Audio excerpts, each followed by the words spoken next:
suara dulu, suara saya terdengar jelas? Jelas, Pak. Jelas, Pak. Jelas, Pak. Oke. Jelas, Pak.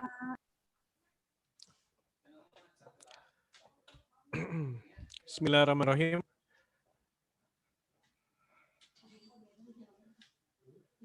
Ya, bismillahirrahmanirrahim. Assalamualaikum warahmatullahi wabarakatuh. Alhamdulillahirrahmanirrahim. Wassalatu wassalamu ala asrofil anbiya wa mursalin wa ala alihi washabihi ajmain. Asyhadu an la ilaha illallah wahdahu la syarikalah wa asyhadu anna Muhammadan abduhu wa rasuluhu la nabiyya ba'da.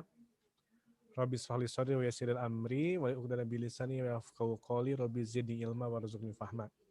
Alhamdulillah pada kesempatan siang hari ini Selasa 8 Desember 2020 kita mengawali kuliah umum mengenai metode penelitian yang digagas oleh UPT Penelitian dan Pengabdian pada Masyarakat.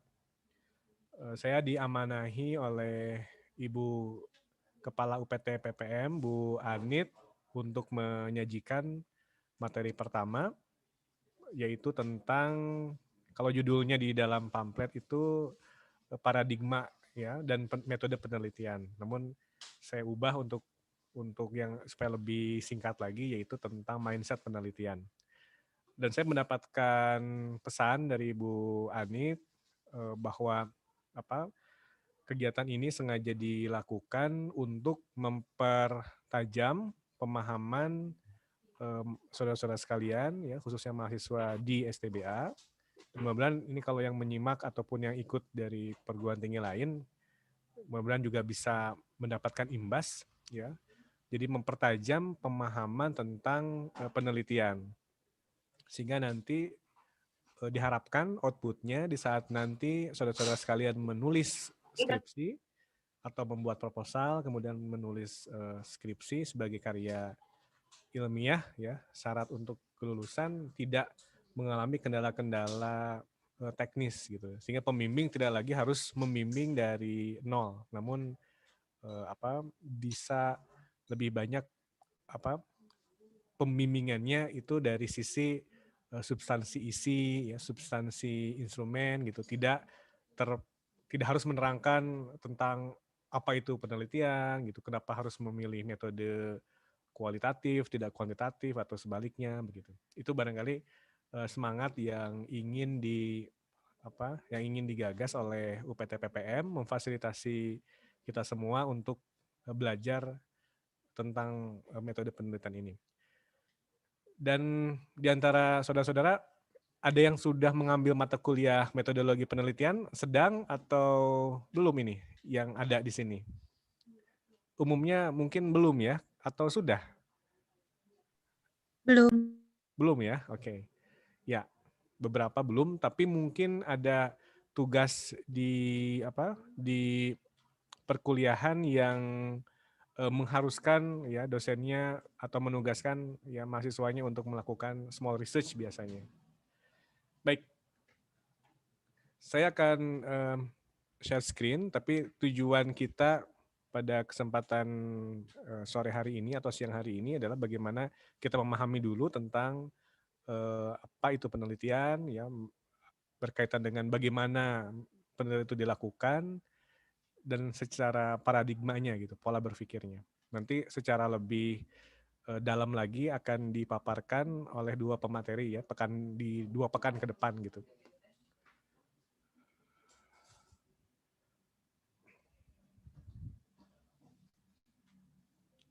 Bisa terlihat ya? Ya. Baik. Kita mulai dulu dari, nah ini. Mungkin kita bertanya juga, apa sih itu penelitian?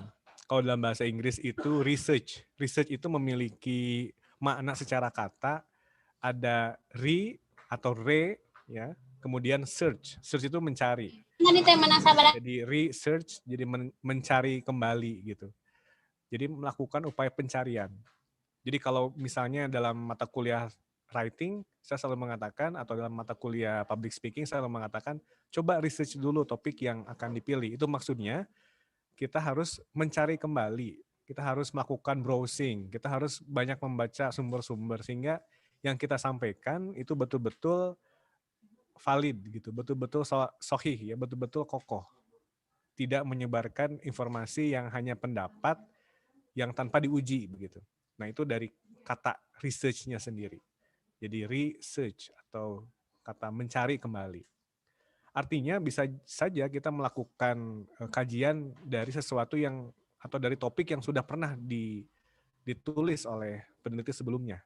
Kemudian kita coba uji lagi, kita pertajam kembali dan mungkin bisa jadi kita menemukan sesuatu yang baru dari aktivitas kita. Nah, di sini saya menuliskan bahwa penelitian ini adalah pekerjaan ilmiah, ya. Jadi dia aktivitas ilmiah. Tujuannya mengungkap rahasia ilmu secara objektif, ya, dengan dibentengi bukti-bukti yang lengkap dan kokoh. Jadi dia ilmiah, gitu ya, aktivitas ilmiah. Tujuannya untuk mengungkap rahasia ilmu, gitu, yang objektif dibentengi dengan bukti-bukti yang lengkap dan kokoh. Sehingga kalau dilihat dari definisi ini atau pernyataan ini, tentunya kita bisa berkesimpulan atau melakukan snap conclusion ya, atau kesimpulan cepat gitu bahwa penelitian itu memang nggak bisa sekali jadi begitu, tidak bisa instan. Dia ada proses, ada tahapan, ada protokol gitu untuk bisa masuk dalam ranah penyingkapan rahasia ilmu itu, begitu ya. Itu yang harus lakukan. Jadi kalau saudara misalnya, saya mau meneliti, tapi cuma merenung, terus menulis 1-2 kalimat, nah itu belum disebut penelitian. Itu baru langkah awal untuk melakukan penelitian. Nah, tadi ada kata menyingkap yang masalah ya, atau untuk menemukan masalah. Nah, di sini ada beberapa poin ya terkait dengan masalah apa yang harus dicari dalam penelitian. Yang pertama, masalah penelitian itu dia harus tampak dan dirasakan sebagai sesuatu tantangan bagi peneliti untuk dipecahkan. Tentunya dengan mempergunakan keahlian atau kemampuan profesionalnya. Jadi kalau misalnya saudara mempelajari materi bahasa Inggris, ya, baik itu misalnya tentang pragmatik, tentang sosiolinguistik, ya, atau juga belajar tentang sastra gitu, maka tentu kemampuan atau keahlian ini harus menjadi pisau analisis gitu, sehingga tidak mungkin kita mencari masalah yang di luar kajian kita gitu. Jadi tidak mungkin kita melakukan penelitian, misalnya penelitian tentang daya beli masyarakat yang rendah gitu ya. Itu tidak mungkin karena kita tidak belajar tentang mikroekonomi gitu. Atau kita juga tidak mungkin bisa meneliti terkait dengan kebijakan-kebijakan pemerintah, ya, public policy. Karena kita tidak memiliki pisau analisis untuk itu. Kita tidak pernah mempelajari tentang public policy, ya, atau mengkaji tentang hukum gitu. Nah, jadi kita kembali pada ranah yang kita pelajari di program studi ini. Sehingga ketika pun saudara berminat dalam pariwisata, nah harus tetap dianalisis dari sudut pandang bahasanya gitu. Tidak kemudian masuk dalam ranah bagaimana manajemen wisata, karena di situ ada lagi bidang ilmunya, manajemen pariwisata itu. Itu ya. Jadi dan topiknya itu merupakan tantangan. Jadi ada kegelisahan kita sebagai peneliti sehingga kita memutuskan saya harus meneliti ini nih, karena ada unsur tantangannya. Betul memang di sini ada masalah juga, tapi kan Pak kalau gitu nanti nggak lulus, susah lulusnya. Nah, jadi perlu difikirkan juga. Jadi topik yang selain menantang juga dipastikan memang bisa diselesaikan ya. Atau teori yang kita lakukan sebagai pisau analisisnya pun teori yang memang kita kuasai gitu. Itu yang pertama. Kemudian yang kedua, ya, masalah penelitian itu merupakan kondisi yang menunjukkan kesenjangan atau gap gitu. Ini kaitan dengan masalah. Jadi kalau ditanya apa itu masalah, nah ini masalah itu adalah kondisi yang menunjukkan gap atau kesenjangan antara peristiwa atau keadaan nyata atau sering disebut Dasein ya, dengan tolok ukur tertentu atau yang seharusnya gitu, disebutnya Dassollen ya, sebagai kondisi ideal atau seharusnya bagi peristiwa atau keadaan tertentu. Jadi berbasis masalah. Jadi topik yang menarik atau topik yang biasanya cepat diselesaikan itu ketika topiknya berbasis masalah. Gitu. Misalnya kenapa kita ingin meneliti tentang jargon misalnya ya. Misalnya jargon itu kan ungkapan-ungkapan yang hanya diketahui oleh komunitas tertentu. Nah, kenapa itu menarik dan kenapa di situ ada masalah? Misalnya masalahnya itu kenapa jargon tidak diajarkan di sekolah, tapi orang bisa paham dengan cepat, gitu kan? Harusnya yang diajarkan itu yang cepat gitu, tidak sebaliknya. Itu kan berarti masalah antara kenyataan dengan yang seharusnya. Nah, itu bisa diteliti. Seandainya saudara pun memilih topik tentang film ya atau tentang novel, maka pastikan di situ ada kondisi masalah juga yang membuat kita meneliti itu gitu. Jadi berbasisnya masalah, tidak berbasis deskripsi gitu ya, tapi berbasis masalah. Nah, itu akan lebih menarik sebetulnya. Nah, biasanya kalau saudara tertarik dengan analisis seperti sastra, biasanya akan lebih mudah ketika kita memiliki atau menguasai satu atau beberapa pisau analisisnya, misalnya ideologi tertentu gitu ya, atau paham tertentu gitu. Misalnya kalian menyukai tentang feminis misalnya ya, atau tentang filsafat dekonstruksionisme misalnya. Nah, itu bisa dipakai untuk menganalisis novel-novel tertentu yang diduga dia misalnya cenderung merendahkan perempuan gitu. Berarti ada masalah. Kenapa nih dalam cerita itu kok perempuan dinomor sekiankan? Nah, itu bagian dari masalah. Atau juga kita bisa melihat contoh yang stereotip misalnya ya.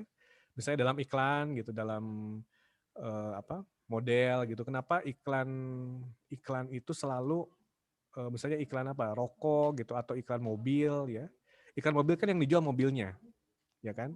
Yang dijual itu kan spek mobilnya, ergonomiknya atau kemudian aerodinamisnya, atau cc-nya atau fasilitasnya.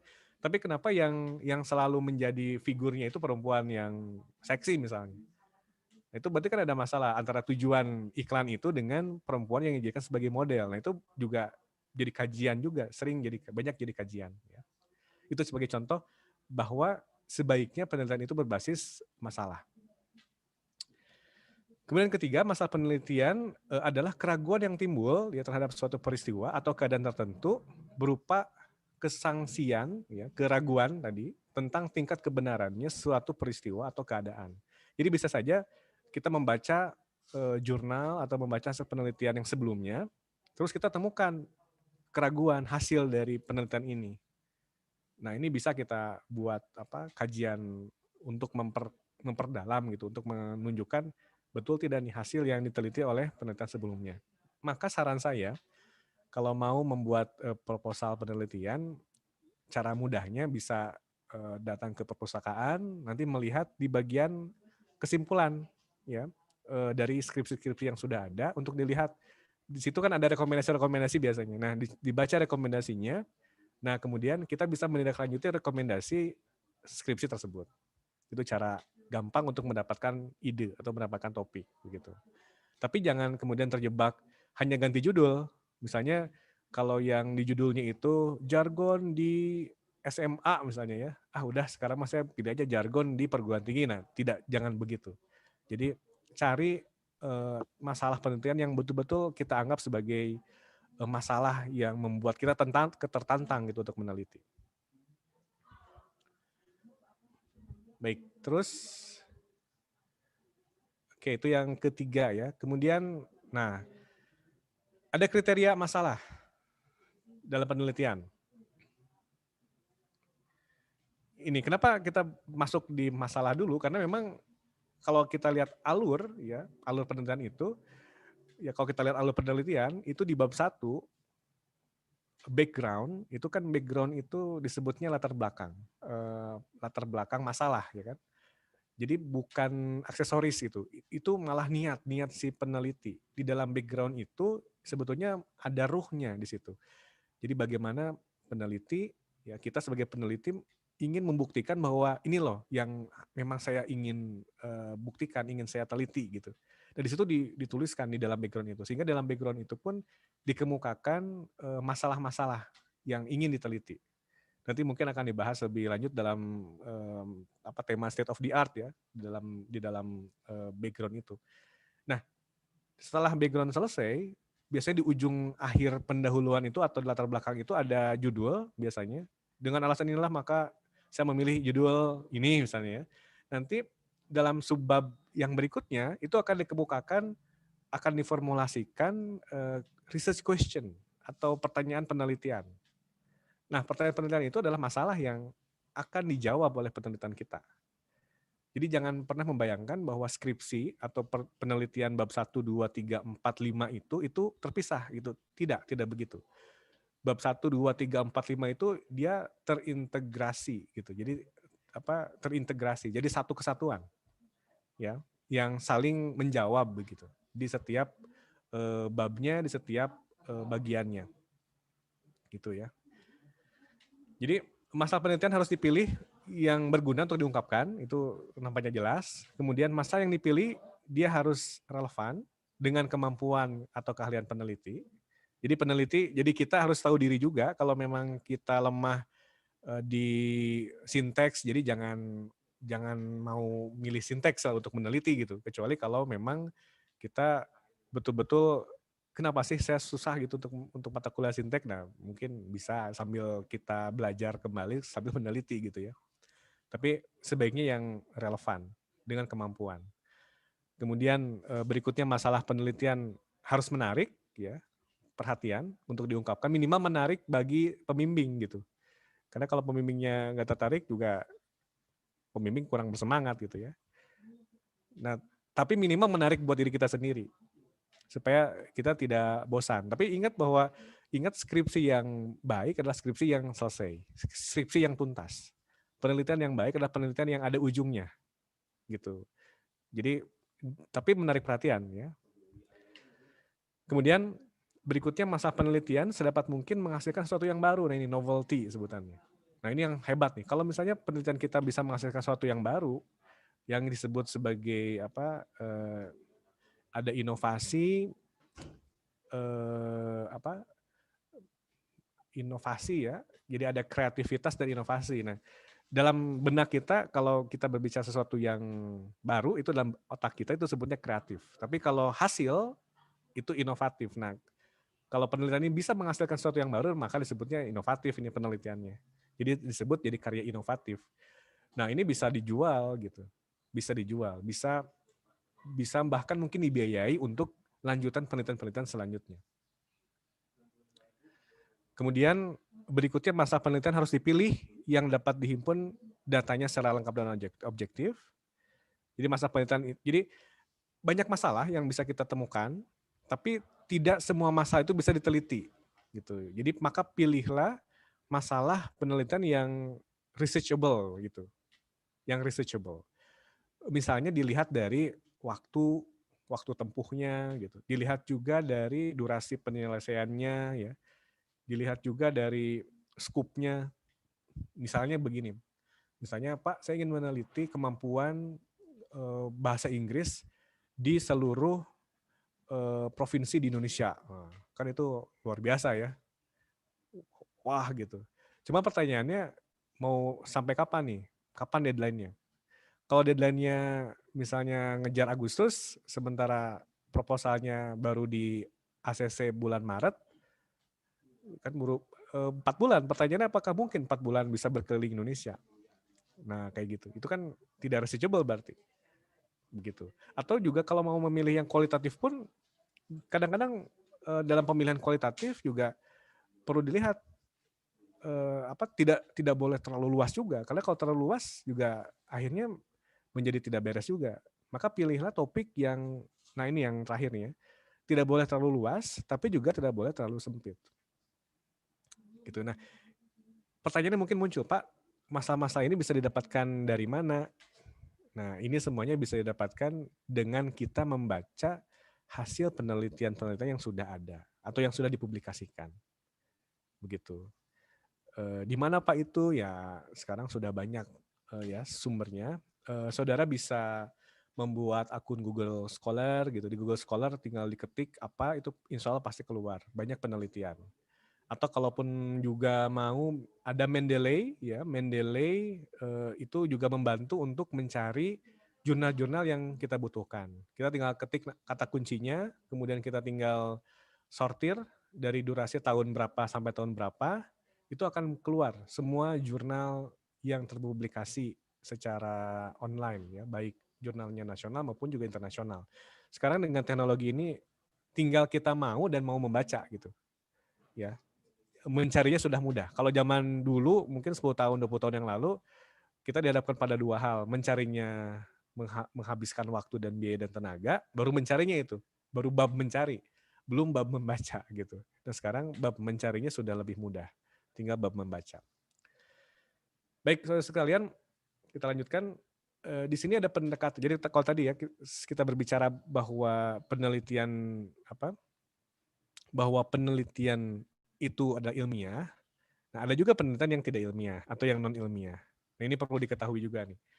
Jadi pendekatan non ilmiah ini tentunya ini yang harus dikesampingkan di saat kita melakukan penelitian, ya, yaitu akal sehat, prasangka, intuisi, atau kebetulan, ya, atau coba-coba, atau apa pendapat otoritas ilmiah dan pikiran kritis, itu semua kalau tidak didasarkan atas bukti atau teori itu disebut sebagai pendekatan non ilmiah gitu. Jadi harus kita kesampingkan. Meskipun secara intuisi ini kayaknya begini nih, ini kayaknya jawabannya begini nih. Betul memang, itu bisa apa? Kenapa Riana? Tidak, Pak. Oh, dikira. Ke, Ada pertanyaan?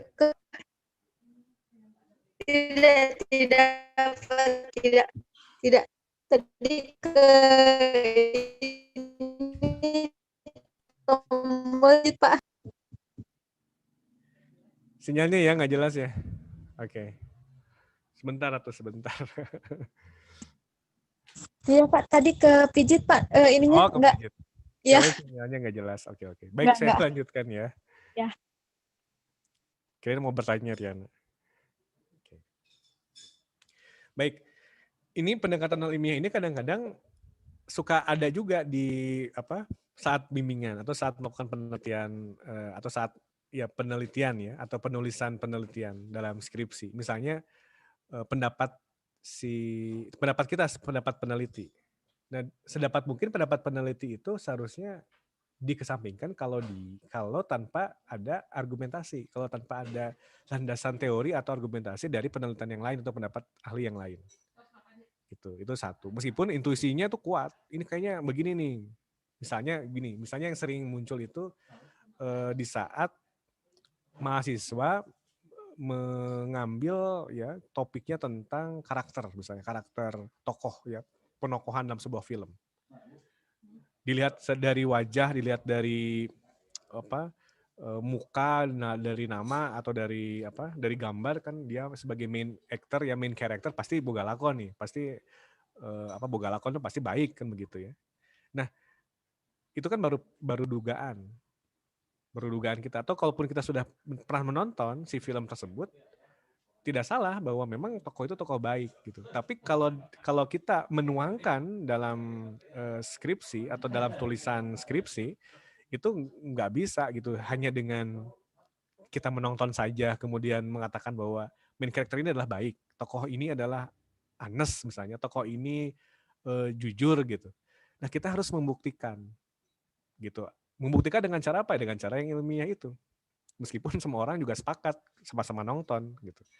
Jadi inilah yang membuat setiap langkah atau setiap hal aktivitas dalam penelitian itu harus dipertanggungjawabkan atau harus ada tahapan protokol-protokolnya itu gitu ya. Tidak sebagaimana yang tertulis di di dalam pendekatan non ilmiah ini.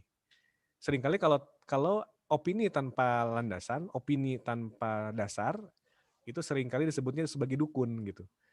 Dapat dari mana pendapat itu? Ya ini pendapat saya Pak, opini saya ya. Kalau tidak ada landasan teorinya itu berarti dukun, karena dukunlah yang bisa memprediksi tapi tanpa ada bukti gitu. Ya itu.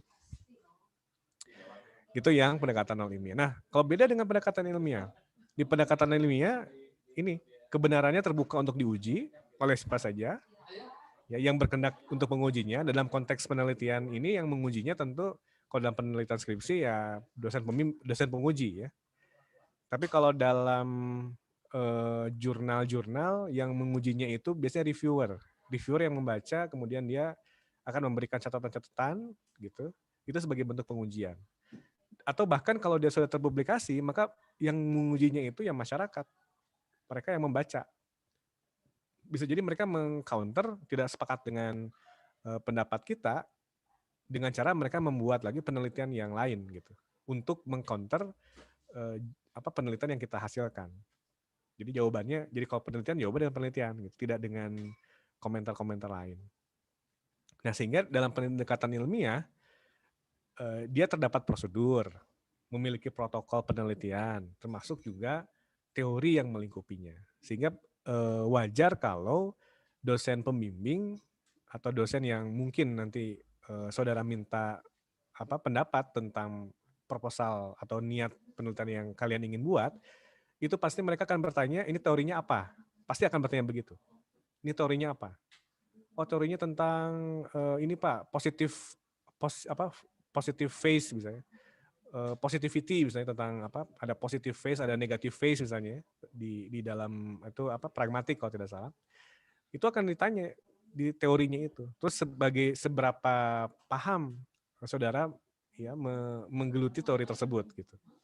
Atau kalau misalnya tertarik dengan analisis teks wacana ya, discourse analysis, maka akan ditanya ini teorinya mau ngambil CDA dari mana? Dari Van Dijk kah, dari Fairclough kah, atau dari yang lain kah gitu ya. Gitu. Termasuk juga saya mau ngambil feminism. Nah, akan ditanya teori feminism dari mana? Dari Derrida kah, dan seterusnya. Banyak. Gitu. Nah, makanya tidak cukup hanya sebatas suka, minat terhadap sebuah topik, tapi pastikan bahwa topik yang kita pilih betul-betul ada landasan teorinya untuk meneliti. Kenapa?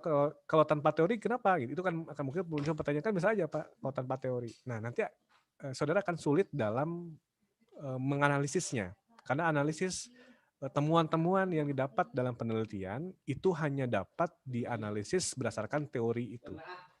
Gitu. Jadi pasti bahkan teori baru pun dia merupakan penyempurnaan dari teori lama gitu. Jadi jangan pernah membuat teori sendiri ya. Oh ini Pak teori saya Pak. Wah jangan nanti diketawain gitu. Karena tidak ada sesuatu yang betul-betul orisinil kecuali itu merupakan wahyu ya. Wahyu dari Allah Subhanahu wa taala. Begitu. Baik, kita mulai masuk ke hal yang lebih teknis ya atau hal lebih mendasar gitu. Ada istilah metodologi dan juga ada istilah metode. Gitu. Kadang-kadang mahasiswa suka menulis di bab 3 itu metodologi penelitian. Nah, itu sering dicoret. Harusnya bukan metodologi tetapi metode. Nah, apa bedanya? Nah, kalau kita lihat dari kata pun juga jelas sudah beda. Kalau metodologi ada logi-logi. Setiap ada yang akhirannya gi, itu pasti berkaitan dengan ajaran, dengan dengan teori gitu ya. Gi itu. Metodologi ya. Kayak biologi kan berarti ilmu yang membahas tentang bio begitu kan, yang logi-logi itu kan. Nah, termasuk atau ideologi berarti ilmu yang membahas tentang ide kan. Biasanya akhirnya logi-logi itu begitu, logos ya. Nah, sementara kalau metode dia adalah teknik atau juga prosedur ya yang digunakan untuk mengumpulkan dan menganalisis data. Makanya kalau bab 3 dalam skripsi atau dalam penelitian itu disebutnya metode karena menceritakan caranya bagaimana kita menemukan atau kita mengumpulkan data-data itu. Nah, mungkin pertanyaan muncul, Pak, data itu apa sih? Nah, gitu. Pak, data itu apa? Ada yang tahu nggak data itu apa? Coba saya tanya dulu gini. Ada yang tahu data itu apa? Supaya tidak ngantuk. Ada yang mau ngasih ini? Data. Baik, nggak ada. Siapa nih? Ada yang mau memberikan komentar? Data itu apa? Siapa? Objek, Pak. Data itu objek. Objek apa, Andi? Objek penelitian. Data itu objek penelitian. Oke, yang lain. Satu lagi deh. Yang lain. Ada yang mau memberikan pendapat apa itu data?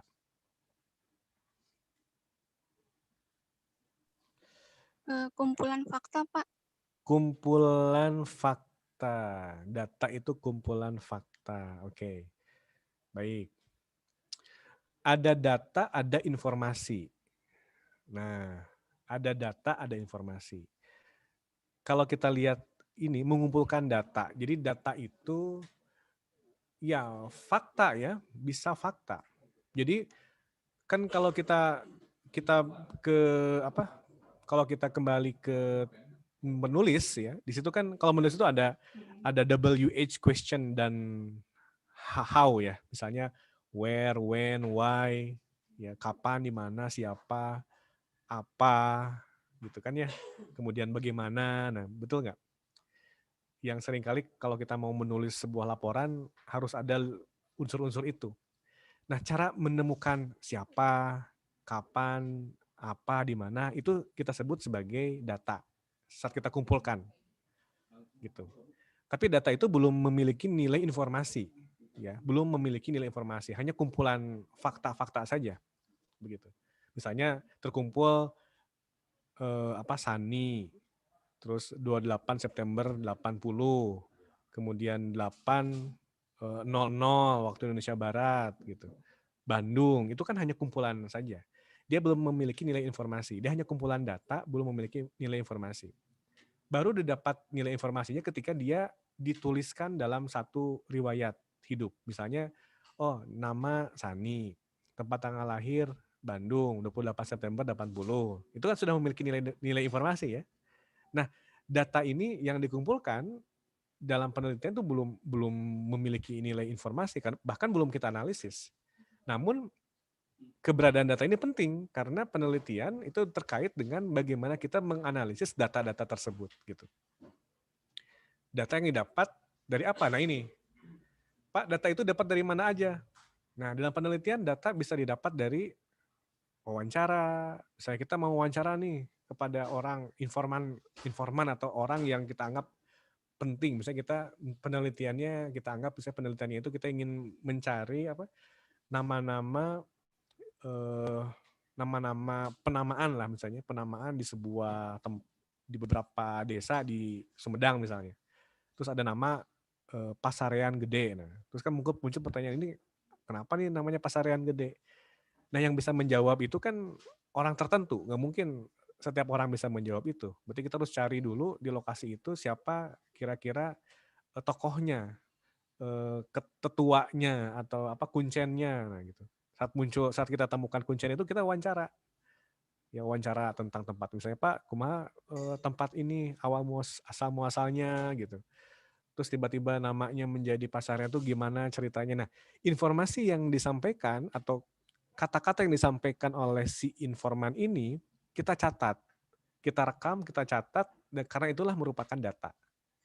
Gitu. Jadi data bisa diambil dari wawancara tadi. Jadi wawancara tidak hanya sebatas wawancara udah kita dapat sesuatu selesai, nggak begitu. Dalam penelitian itu kita harus mencatat secara rapi. Kapan wawancaranya, dengan siapa gitu, di mana, terus apa yang dia sampaikan.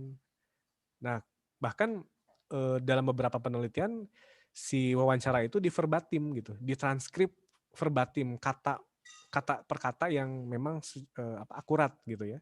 Lalu kemudian disampaikan kembali kepada si informan itu untuk dibaca. Ketika informan mengatakan oke, selesai, nah berarti datanya sudah oke gitu. Nah itu data itu dengan cara wawancara. Atau juga data bisa didapat dengan observasi. Kalau tadi tempatnya di lokasi yang nama Pasarian itu, kita mengobservasi gitu tempatnya, letaknya di mana, terus kemudian orang-orang itu bagaimana beraktivitas. Nah, observasi itu tidak hanya sebatas diingat dalam kepala kita atau tidak hanya sebatas direkam di kamera kita, tapi itu pun harus dideskripsikan, dituliskan. Makanya muncul istilah catatan lapangan atau field notes. Catatan lapangan atau field notes itu merupakan data juga. Dia bernilai data juga. Gitu ya. Jadi bisa didapat dari wawancara, bisa dapat dari observasi, dan juga bisa misalnya kalian pergi ke mana? Ke badan dinas kearsipan, perpustakaan dan arsip misalnya ya. Atau misalnya ternyata informan itu memiliki sejumlah dokumen-dokumen. Nah, kemudian kalian pelajari, dibaca gitu. Informasi yang didapat dari dokumen itu pun merupakan data. Jadi data itu bisa didapat secara kepustakaan, bisa dengan wawancara, bisa juga dengan observasi. Bahkan juga bisa dengan kuesioner atau survei. Dikasih kuesioner, pertanyaan, checklist gitu. Nah, biasanya kuesioner itu biasanya digunakan untuk penelitian kuantitatif biasanya. Tapi sementara yang wawancara dan yang tadi yang saya sebutkan itu biasanya dipakai kualitatif ya. Nah, itu semua adalah cara untuk mengumpulkan data dan disebut sebagai metode gitu. Ya. Sementara metodologi yang tadi yang saya sebut di awal merupakan pembahasan tentang bagaimana penelitian itu dilaksanakan atau seharusnya dilaksanakan dan analisis kritis mengenai metode-metode penelitian. Jadi kalau berbicara metodologi, kita mau bicara ilmu tentang metode penelitian. Misalnya gini, saudara-saudara, penelitian itu terdiri dari 3 pendekatan. Pertama pendekatan kuantitatif, kedua pendekatan kualitatif, dan yang ketiga pendekatan mix, ya. Pendekatan percampuran antara kualitatif dan kuantitatif. Nah, bahasan yang saya sampaikan tentang macam-macam penelitian itu disebut metodologi, gitu. Ilmu tentang metodenya. Sehingga dalam tulisan skripsi atau tulisan penelitian kita, ya, kalau itu membahas tentang bagaimana peneliti mendapatkan data, maka judulnya jangan metodologi tapi metode gitu. Ini hal dasar yang harus difahami ya. Karena ada yang saya temukan masih salah dalam membuat judul. Gitu. Baik. Berikutnya. Nah, ini dalam penelitian pasti ada research question, pasti ada formulasi pasti ada pertanyaan penelitian. Pertanyaan penelitian bisa 1, bisa 2, bisa 3, bisa 5 gitu. Tapi saya sarankan untuk skripsi ya 2 atau 3 lah. Begitu ya. Nah, biasanya berurutan, bisa diawali dengan apa gitu ya, atau kemudian mengapa atau bagaimana gitu. Gitu. Misalnya kalau penelitiannya tentang wacana kritis, critical discourse analysis, biasanya bagaimana representasi terhadap satu misalnya ya teks tersebut digambarkan gitu oleh media massa. Terus biasanya pertanyaan keduanya apa ideologi di balik itu gitu. Itu 2. Jadi bagaimana dan apa. Ya. Atau bisa juga mengapa. Jadi 3 inilah, apa, mengapa, dan bagaimana. Dan 3 pertanyaan ini bisa saja 1, 2, 3, 4-nya bisa aja apa atau mengapa atau bagaimana tuh boleh. Tapi biasanya kalau berurutan dari yang apa dulu, apa, mengapa, dan bagaimana biasanya. Ya. Begitu. Baik. Berikutnya. Dan ini penting nih, 3 pertanyaan ini atau pertanyaan ini harus betul-betul dikonsultasikan dengan pembimbing karena penelitian itu pada ujungnya adalah menjawab pertanyaan penelitian tersebut gitu ya. Baik, ini gambar tentang secara umum macam-macam pendekatan. Ada kuantitatif, ada kualitatif. Nanti dijelaskan ya di bagian berikutnya apa bedanya. Cuman jenis-jenis pendekatan kuantitatif ini ada disebut eksperimental, atau ada yang non eksperimen, gitu. Sementara kalau yang kualitatif dia ada interaktif dan ada non interaktif. Nah biasanya yang di bawah itu yang research and development dia bisa mix ya, bisa di kuantitatif dulu, kemudian nanti di kualitatif. yang bagian bawah, yang penelitian dan pengembangan atau research and development ya, istilahnya itu. Biasanya research and development dia mencari model, sehingga penelitiannya lama sekali, karena dia harus berawal dulu dari kualitatif, kemudian nanti diuji secara kuantitatif. Nah, saya tidak akan membahas satu persatu, cuma secara gambaran umumnya begini. Kalau misalnya kita ingin meneliti tentang pengaruh, ya, pengaruh membaca dan motivasi terhadap menulis. Nah, pengaruh membaca dan motivasi. Jadi punya hobi membaca. Dia suka baca. Dia memang rajin membaca dan juga punya hobi membaca. Terus juga misalnya kita ingin meneliti, dia pun bisa nulis nggak gitu ya dari hasil bacanya. Nah, itu masuk di pendekatan kuantitatif. Kenapa? Karena di situ ada pengaruh gitu. Jadi kalau pengaruh itu dia harus berapa persen pengaruhnya itu yang terjadi. Jadi kalau ditanya, ada pengaruhnya, nah berapa persen pengaruhnya? Nah, makanya dia hanya bisa dipakai oleh kuantitatif. Begitu. Bahkan dalam penelitian eksperimen itu ada semacam kelas kontrol, kelas eksperimen, ya. Kemudian dibandingkan. Jadi kelas yang dikasih treatment dengan kelas yang tidak dikasih treatment, yang dibiarkan natural, gitu. Kemudian nanti dibandingkan, dan itu penghitungannya masuk dalam penghitungan statistik. Nah, biasanya penelitian yang kuantitatif ini banyak digunakan di bidang pendidikan biasanya, di bidang pendidikan, ya, atau juga di bidang kesehatan gitu bisa, atau juga di ekonomi gitu ya. Itu bisa untuk menggunakan kuantitatif, atau di bidang teknologi biasanya untuk menguji yang sains teknologi biasanya di kuantitatif. Sementara untuk pendekatan yang sering digunakan oleh mahasiswa di bahasa ya, di sastra khusus sastra begitu, biasanya menggunakan metode atau pendekatan kualitatif ya. Misalnya meneliti secara kritis ya, atau kemudian studi kasus ya, atau misalnya teori tertentu, misalnya pragmatical analysis gitu. Nah, itu semuanya masuk dalam ranah kualitatif gitu. Selama saya di STBA belum saya temukan mahasiswa yang menggunakan kuantitatif ya, hampir semuanya kualitatif. Tapi saat ditanya kenapa pakai kualitatif, nah masih pada bingung. Nah, jadi kenapa? Nah, kita akan bahas ini perbedaannya ya.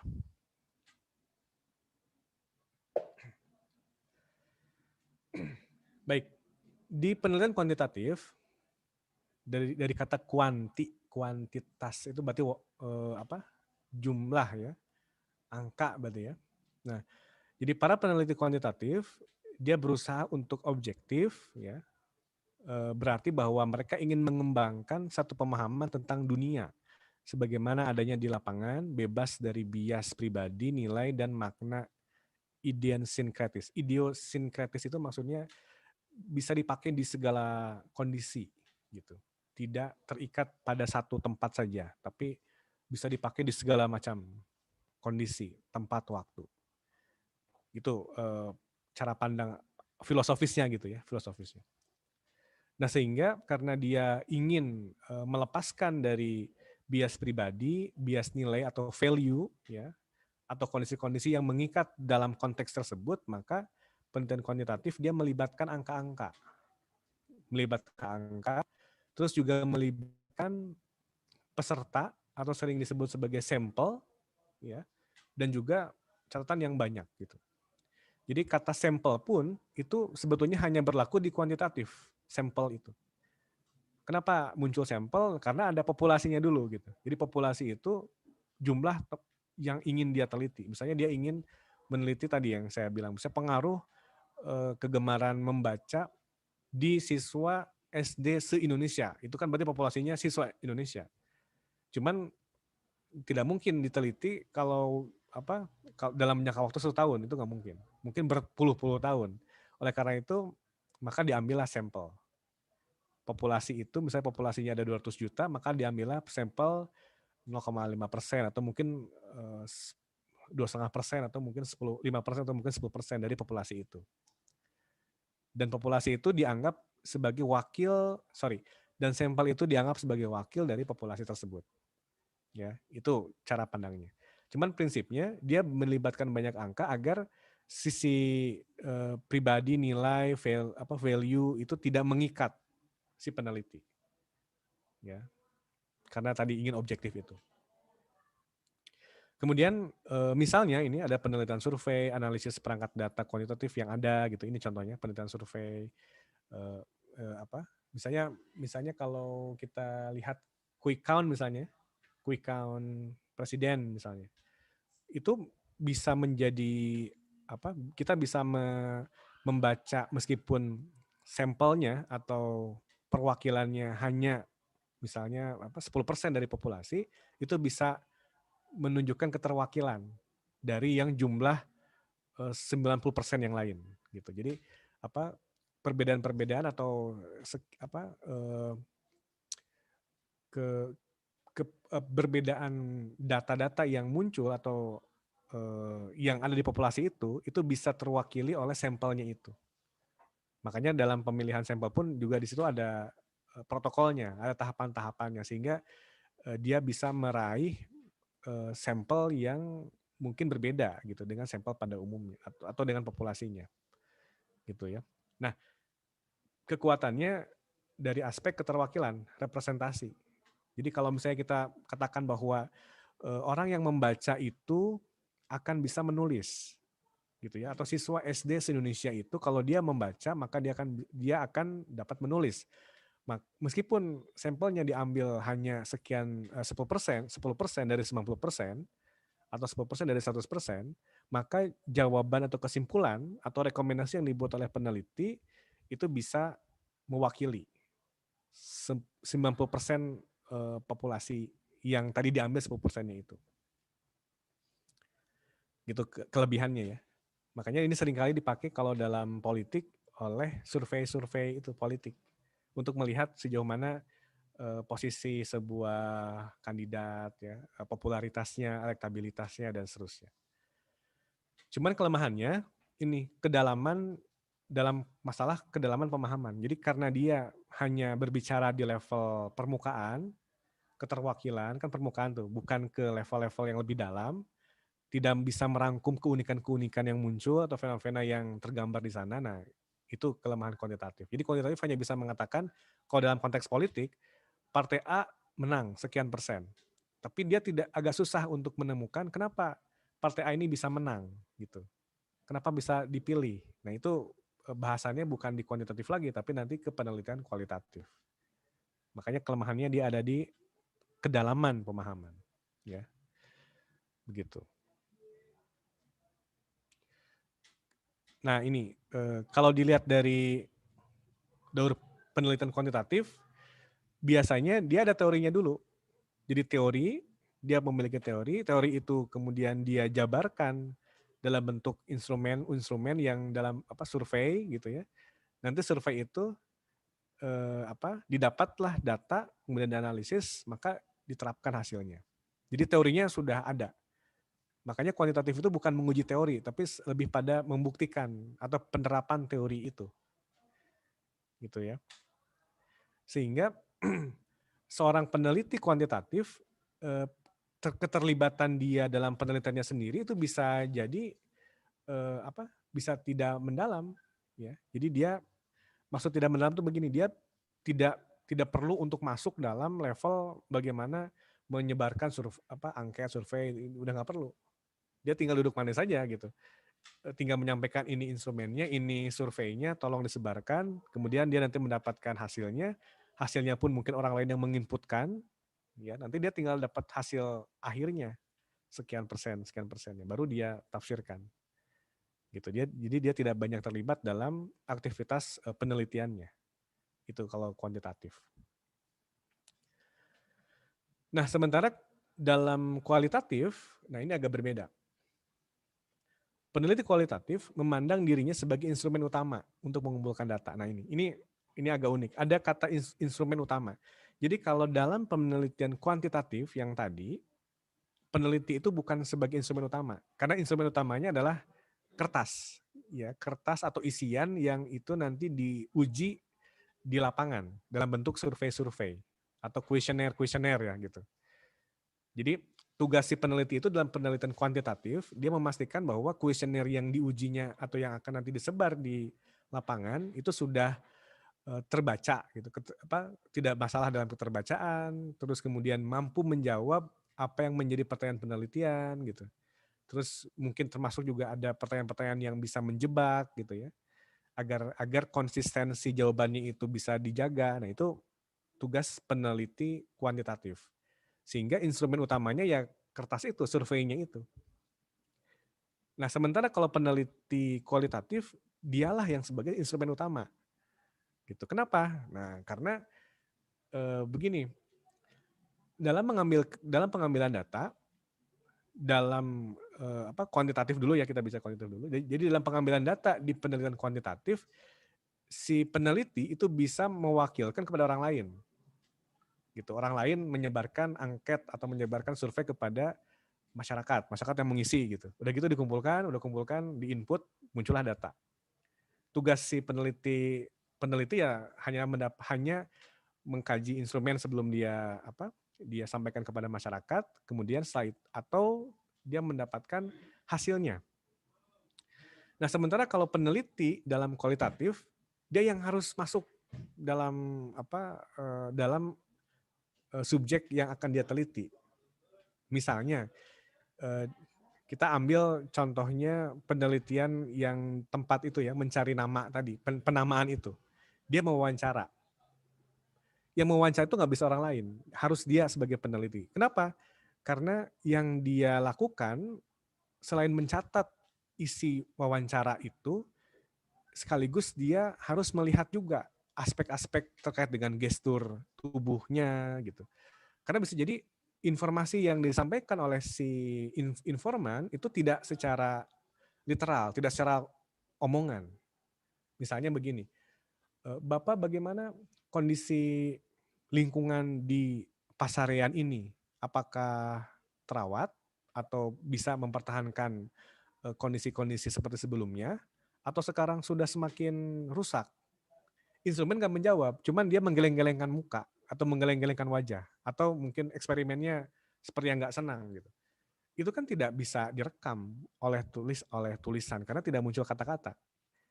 Tapi itulah yang bisa dituliskan oleh peneliti dalam konteks observasi itu, dalam konteks menulis catatan lapangannya itu gitu. Itulah data yang tidak terungkap, tidak terucap, tapi bisa dideskripsikan. Gitu. Jadi oleh si peneliti disebutkan saat ditanya tentang kondisi lingkungan saat ini, informan menggelengkan kepala menunjukkan ketidaksenangannya, nah gitu. Padahal si informan tidak menyebutkan saya tidak senang, dia hanya menunjukkan sikap tidak senang. Nah, sikap tidak senangnya itulah yang harus diungkapkan oleh si peneliti itu. Harus dituliskan oleh si peneliti itu. Nah, bayangkan kalau bukan peneliti yang mewawancarainya, tapi orang lain yang tidak paham betul tentang tujuan penelitian itu. Itu tidak akan terekam. Fenomena itu tidak akan terekam. Karena memang kualitatif itulah karena tujuan kualitatif itulah untuk menemukan fenomena-fenomena yang tidak bisa didapatkan ya kalau tadi si penelitinya tidak memahami betul apa tujuan penelitian yang tengah dia lakukan. Oleh karena itu, peneliti kualitatif dia menjadi instrumen utama untuk mengumpulkan data. Contoh yang lain, ada mahasiswa kita yang meneliti di pasar ya tentang kalau tidak salah ekspresi yang digunakan dalam bargain, ekspresi yang digunakan dalam tawar-menawar di pasar gitu. Yang dia lakukan ya dia harus diam di situ, melihat bagaimana pedagang dan pembeli melakukan transaksi dengan ucapan tentunya. Ya dia rekam atau dia tulis gitu. Ya. Dan pun karena dia tahu tujuan penelitiannya itu, maka dia akan menuliskan mana data-data yang penting untuk nanti dianalisis. Nah, sekarang kita bayangkan si mahasiswa ini kita ganti. Misalnya dia mewakilkan, udahlah saya kebetulan sedang sakit perut gitu ya. Kemudian saya wakilkan ke adiknya, disuruh adiknya untuk nongkrong di sana. Ya nongkrongnya mungkin nongkrong, tapi adiknya tidak akan bisa memberikan catatan yang mendalam ya, semendalam kalau si kakaknya ini yang yang mengobservasi gitu. Itu secara sederhananya. Sehingga seorang kalau kita memilih sebagai memilih kualitatif, maka pastikan diri kita memahami penelitiannya itu dan kemudian kita masuk sebagai instrumen utamanya. Kita yang terlibat langsung dalam mengumpulkan data. Gitu ya. Kemudian yang berikutnya mereka sebagian atau seluruhnya mengandalkan perasaan, kesan dan penilaian mereka sendiri pada waktu mengumpulkan data ini yang saya bilang. Perasaan, kesan, penilaian itu menjadi bagian juga dalam data. Jadi tidak kalau dalam kuantitatif karena bentuknya survei, ya instrumen itu dalam bentuk survei, ya tidak atau 5 4 3 2 1 misalnya ya. Apakah Anda setuju dengan pernyataan ini 5 4 3 2 1 contoh yang 5, contoh yang 3 kan begitu kalau dalam kuantitatif. Kalau dalam kualitatif perasaan kesan itu bisa dideskripsikan oleh si penelitinya. Ya. Bagaimana dia menangkap kesan atau perasaan khas dari lingkungan tempat dia mengobservasi itu. Atau dari informan di saat dia mewawancarai itu. Dan itu adalah kekuatan kualitatif. Sehingga dia bisa mendalam dalam mendeskripsikan fenomena yang dia dapatkan. Data yang dia dapatkan. Gitu. Kemudian data yang didapat oleh kualitatif, kata-kata, narasi. Gitu, narasi. Wawancara itu narasi, harus ditranskripkan ya. Kemudian observasi itu bentuknya narasi juga. Terus kita dokumentasi, melihat dokumen, buku, sumber dan segala macamnya, narasi lagi, itu semuanya narasi. Bahkan kalaupun ada gambar, gambar pun harus kita narasikan juga. Jadi kata-kata semuanya. Ya. Kemudian biasanya melibatkan jumlah peserta atau catatan yang lebih kecil tadi, secara logika ya harusnya pasti lebih kecil. Karena kalau terlalu banyak, ya bayangkan akan berapa banyak data yang harus dia tulis kalau terlalu banyak. Makanya penelitian kualitatif itu lebih menekan pada kedalaman, ya, pada kedalaman. Misalnya ini penelitian etnografi, wawancara tentang riwayat hidup, ya. Ini contoh etnografi itu dulu pernah dilakukan oleh yang akhirnya menemukan 3 tipe masyarakat di Jawa, ya. Ada masyarakat Abangan, ada masyarakat santri, ya, ada priai gitu, Clifford Geertz kalau tidak salah ya. Dia sampai bertahun-tahun meneliti di tempat di Jawa itu, bahkan dia sampai menikah. Untuk betul-betul ingin masuk dalam lingkungan objek penelitiannya. Dan mendalam akhirnya. Sehingga dia bisa membuat sebuah buku dari hasil karyanya itu yang sekarang hasil penelitian itu akhirnya banyak digunakan sebagai tipologi masyarakat Jawa yang ada yang religius, ada yang priai, ada yang abangan gitu ya. Sampai seperti itu. Nah, sehingga kekuatan kualitatif tentu dia dalam, ya, dari aspek kedalamannya dia dalam. Cuman keterbatasannya dia tidak bisa kita klaim sebagai keputusan umum, nggak bisa. Jadi tidak bisa digeneralisasi. Dia hanya berlaku di tempat di saat kita meneliti, gitu. Itu perbedaannya. Gitu ya. Jadi penelitian kualitatif atau skripsi itu hanya berlaku pada objek yang ditelitinya, tidak berlaku secara umum gitu. Ya. Misalnya penelitian tentang jargon. Kenapa ya anak-anak muda itu harus suka atau cepat memahami tentang jargon? Ya, dia hanya kesimpulan kita itu hanya berlaku pada objek yang kita teliti, tidak bisa dipukul rata se-Indonesia gitu atau seluruh anak-anak muda itu nggak bisa, ya, gitu. Itu kualitatif. Daurnya, ya, secara daur, nah seperti ini. Jadi kalau tadi kuantitatif dari teori dulu, kemudian teori itu diterapkan gitu ya. Kalau kualitatif sebaliknya. Jadi justru malah teorinya itulah yang diuji gitu. Seolah-olah pengujian teori, ya, pengujian teori. Artinya dari penelitian kualitatif ini bisa saja dia mengkoreksi atau mempertajam teori yang sebelumnya ada. gitu. Ya, ini perbedaannya. Oleh karena itu dalam kualitatif itu tidak mengenal hipotesis. Ya, tidak mengenal hipotesis. Tidak mengenal kesimpulan sementara. Karena bukan mengalir gitu.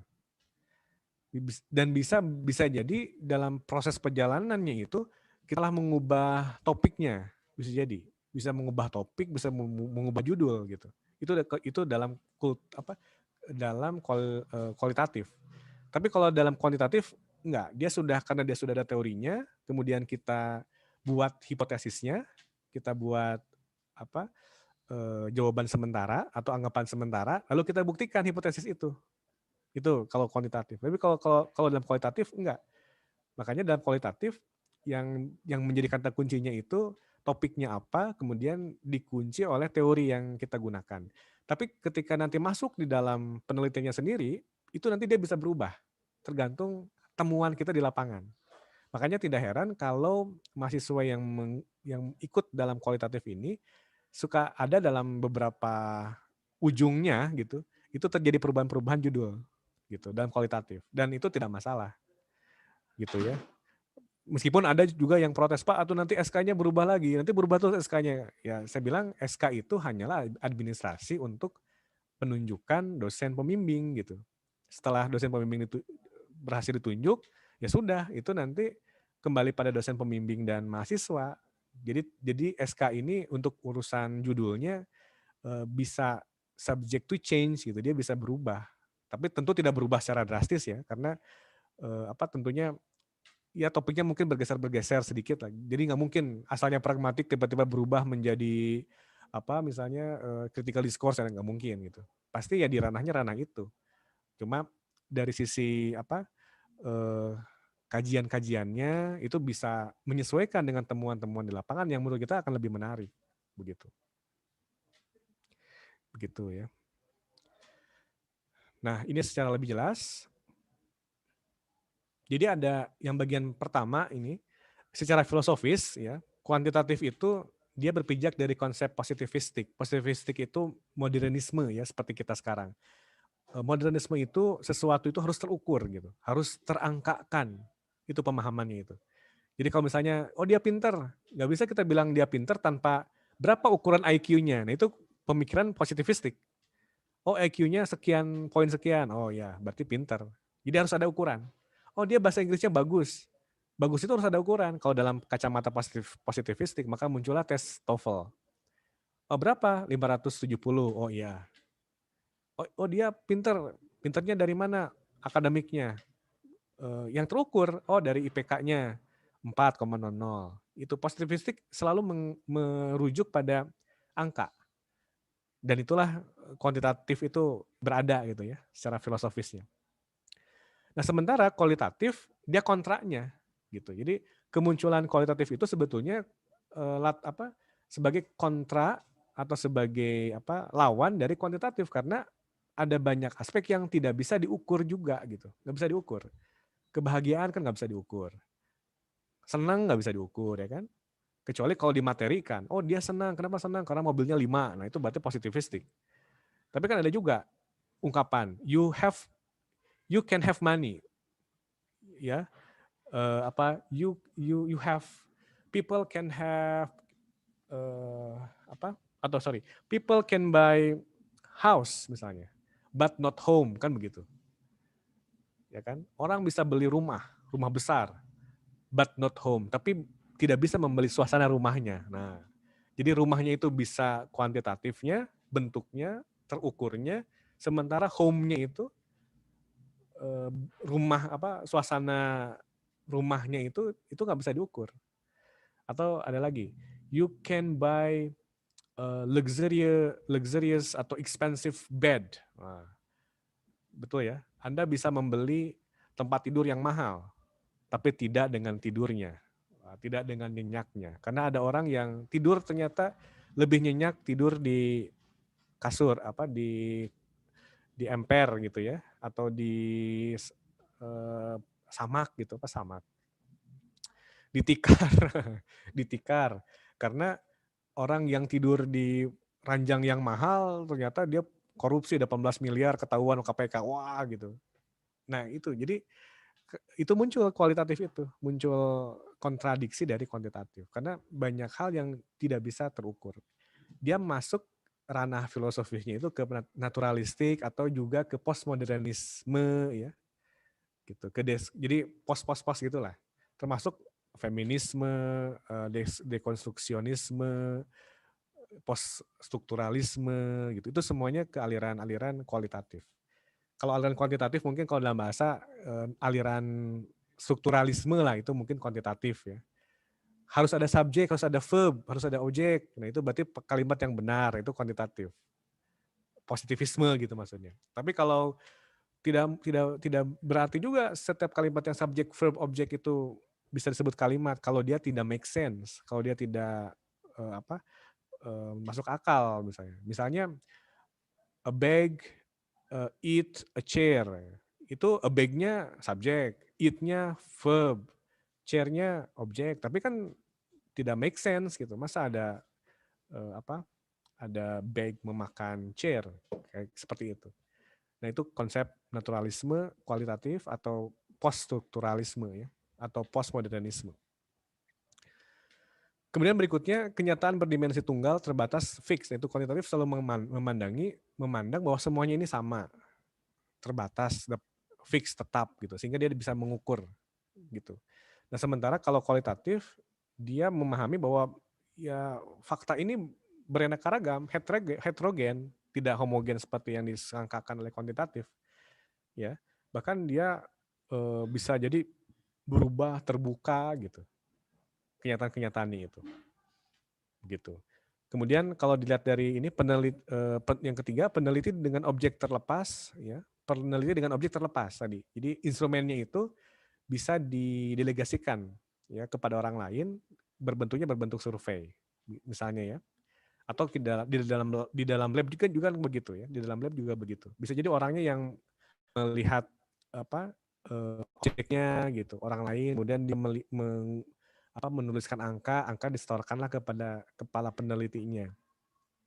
Yang penting ada standar-standarnya gitu, itu kuantitatif. Nah, sementara kalau kualitatif, peneliti dengan objek dia saling berinteraksi, kemudian peneliti di luar dan juga di dalam, ya.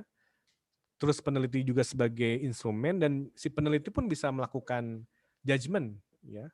Dan ada subjektifnya juga karena dia berinteraksi dengan objek-objek, gitu. Makanya seringkali kualitatif disebut oleh kuantitatif ini sebagai bentuk penelitian yang sudah didesain gitu. Oh, ini mah udah desain dari awalnya konsepnya akan begitu. Nah, itu kalau kata kuantitatif gitu. Oke, kemudian berikutnya setting penelitian buatan lepas dari tempat dan waktu. Ya, sementara setting penelitian itu buatan, maksudnya buatan ini jadi kalau penelitian di dalam laboratorium itu bisa atau pasti. Jadi dia dibuat setting penelitian yang dibuat sebagaimana, tapi dia ambil gitu. Misalnya penelitian terhadap vaksin dicobanya di tikus. Nah, si tikus itu kan seolah-olah dianggap sebagai manusia, begitu. Terus dia buat setting di labnya itu seolah-olah dia hidup di alam nyata gitu. Nah, itu dalam kondisi kuantitatif. Tapi kalau dalam kualitatif ya harus alamiah, harus apa adanya, natural, sehingga wawancaranya pun kalau dalam kualitatif diusahakan wawancara yang alamiah, sehingga jawaban-jawaban yang muncul pun jawaban-jawaban yang alamiah juga gitu. Karena yang dia ingin cari oleh peneliti kualitatif jawaban yang sesungguhnya, jawaban yang sejatinya. Ya sama seperti kalau ada teman kita yang curhat, yang ngobrol, dia kan bisa curhat ngobrol karena dia sudah percaya dekat dengan kita. Bahkan dia bisa menyampaikan rahasia-rahasia yang terdalam gitu. Ya. Nah, itu yang harus dibuat atau didesain oleh seorang peneliti kualitatif, sehingga yang dia dapatkan adalah jawaban yang sejatinya. Sehingga setting tempat atau objek penelitiannya pun dibuat sealamiah, senatural mungkin. Makanya ada istilah natural itu ya. Makanya observasi yang dilakukan oleh peneliti kualitatif tidak cukup 1 hari, nggak cukup. Harus berlama-lama supaya dia bisa mampu menyatu dengan objek penelitiannya atau subjek penelitiannya. Begitu.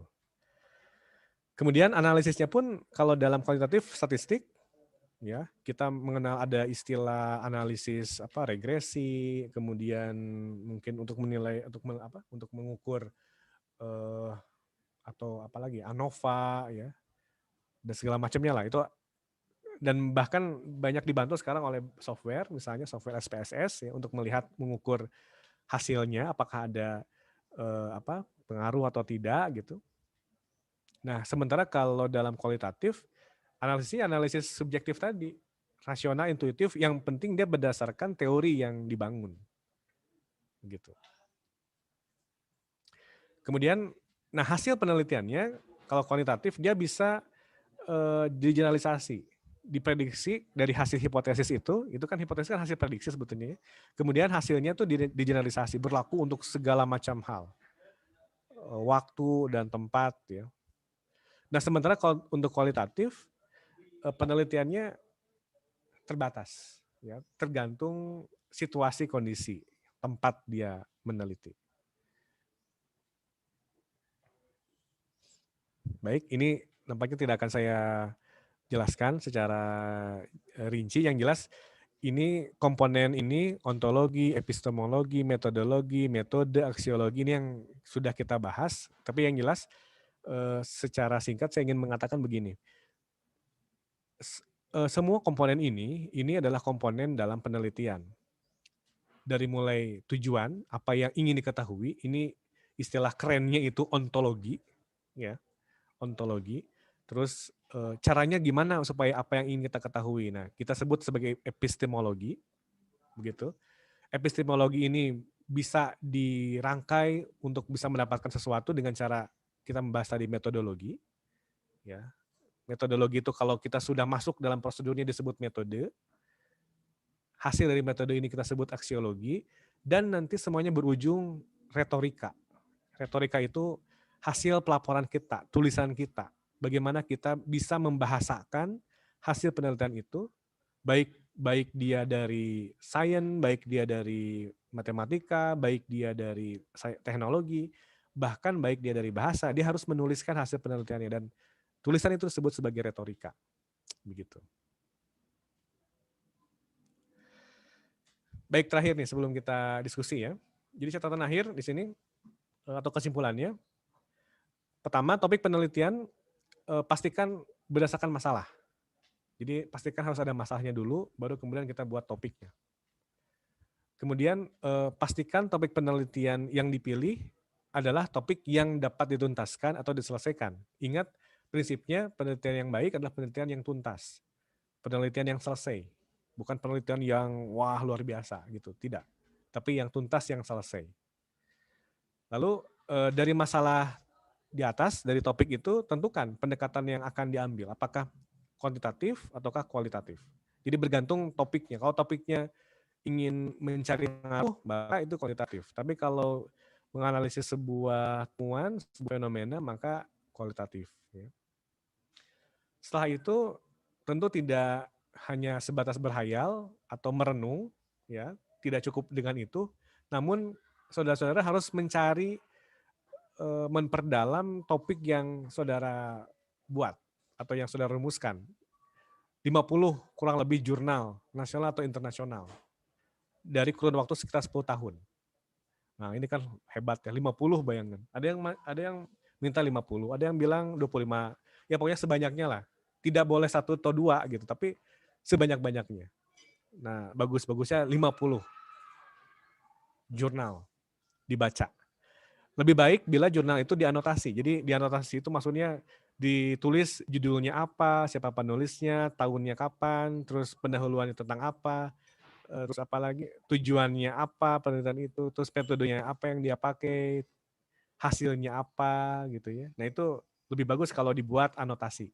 Di beberapa universitas oleh para dosen pembimbing, syarat untuk bimbingan yang pertama atau yang kedua, si mahasiswa itu dituntut harus membawa mungkin sekian puluh jurnal yang sudah dia baca. Jadi jangan coba-coba di perguruan tinggi yang lain ya. Jadi sampai ada istilah jangan coba-coba menghadap pembimbing tanpa membawa jurnal yang dia baca. Kalau dia tidak membawa jurnal yang dia baca, udah itu sama dengan mimpi buruk ya. Begitu. Lalu berikutnya setelah kita anggap jurnal sudah kita baca, ada anotasinya, topiknya sudah kita dapat, kemudian pendekatannya sudah kita tentukan, ya. Berikutnya baca pedoman penulisan lembaga. Ya kalau di STBA berarti baca pedoman penulisan skripsi atau karya ilmiah di STBA. Lihat bagaimana cara pengutipan, ya, lihat bagaimana gaya selingkung. Gaya selingkung itu seperti kalau kalau logo disimpan di mana, apakah sebelum nama atau setelah nama, kalau misalnya paragraf pertama dia menjorok ataukah tidak gitu. Pakai 1,5 spasi atau 1 spasi kah, atau setengah spasi kah, atau 2 spasi kah gitu. Halamannya apakah dicantumkan di bawahnya itu apakah di sebelah kiri, ataukah di sebelah kanan, ataukah di tengah, ataukah di atas, ataukah di atasnya di atas sebelah kanan. Nah, itu dimaksud dengan gaya selingkung. Yang setiap lembaga itu mungkin berbeda, ya. Kemudian lihat juga bagaimana penulisan referensi. Di STBA menggunakan APA, ya, tapi lihat juga nanti APA versi mana yang dipakai.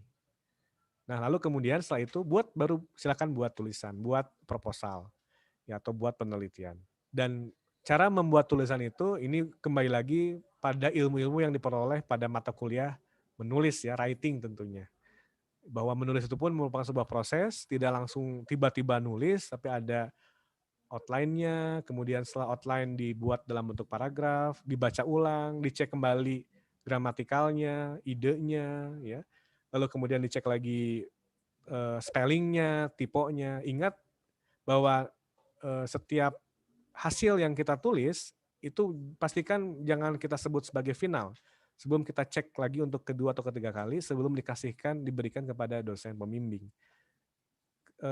Bisa terbayang dosen pembimbing olahnya luar biasa karena dia harus berpikir tentang isi konsepnya, terus kemudian harus dibebani lagi dengan grammarnya, bahkan dibebani lagi juga dengan spellingnya yang salah.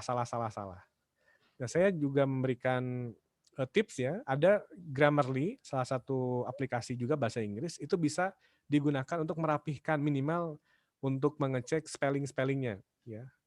Grammarly termasuk juga ada grammarnya. Kalau yang berbayar dia lebih bagus lagi, bahkan sampai membantu menggunakan diksi mana yang lebih tepat gitu. Tapi kalau yang tidak berbayar bisa di level grammar lah, grammarnya jadi nggak sampai minimal subject verb agreement-nya bisa tertolong gitu.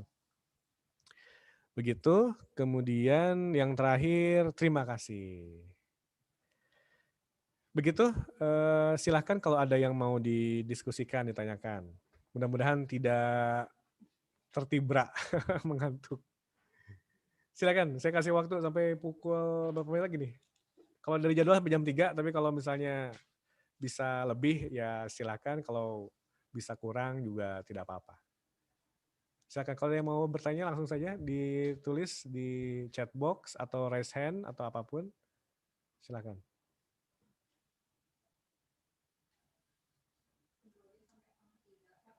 Kenapa? Oh, 2:30. Baik, ditunggu sampai 2:30 silakan, atau saya tunggu sampai kalau tidak ada pertanyaan berarti cukup saja. Udah pada paham atau bingung? Ya, kalau bingung, ini kebetulan streaming di YouTube, jadi nanti bisa dicek lagi YouTube-nya untuk ditelaah ulang, ya kalau misalnya tidak jelas, ya. Silakan kalau ada mau didiskusikan, enggak?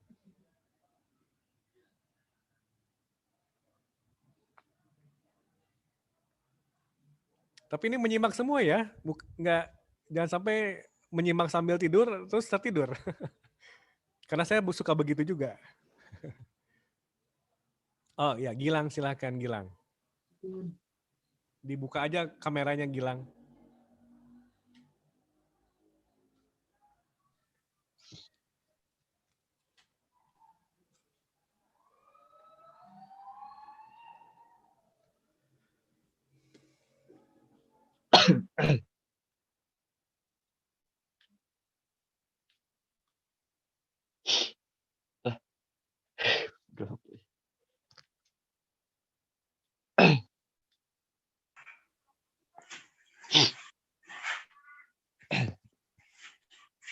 Baik, Bismillahirrahmanirrahim. Assalamualaikum warahmatullahi wabarakatuh. Waalaikumsalam. Waalaikumsalam. Ya, baik, terima kasih kepada Bapak Denny yang telah menyampaikan materinya. Luar biasa sekali. Jadi tadi itu lebih ke pengenalan metode kualitatif sama kuantitatif. Sebelumnya ini pertama kali maksudnya baru pertama kali saya merasakan perbedaan metode dalam kuantitatif maupun kualitatif ya Pak. Jadi masih masih mengambang gitu metode-metodenya. Jadi pertanyaan saya pun mungkin sedikit dasar, cuman ya daripada hanya memikirkannya sendiri gitu Pak.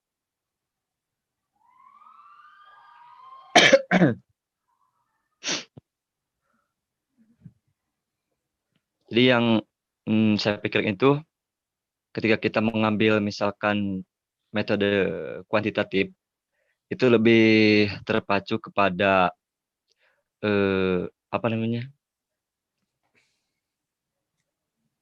quantity atau misalkan banyaknya data yang kita temukan begitu Pak. Dan untuk kualitatif lebih ke kedalaman data yang telah kita teliti begitu Pak. Jadi pertanyaannya, kalau misalkan kita memilih metode kualitatif, tetapi datanya itu misalkan ada banyak gitu Pak. Apakah kita hanya bisa fokus di kualitatif atau misalkan bisa di-mix dengan kuantitatif gitu Pak? Mungkin begitu Pak. Terima kasih. Oke, baik sebentar Gilang. Topiknya apa yang mau Gilang pilih? Nanti kita akan tentukan dia masuk kualitatif atau kuantitatif. Topik apanya Pak? Topik ininya judul penelitian yang mau Gilang buat apa kira-kira? Yang terpikir. Aduh. Saya mau meneliti apa nih? Bisa mau meneliti apa? Meneliti lagu misalnya. Ya, enggak. Yang terbayang sekarang saya misalkan mau meneliti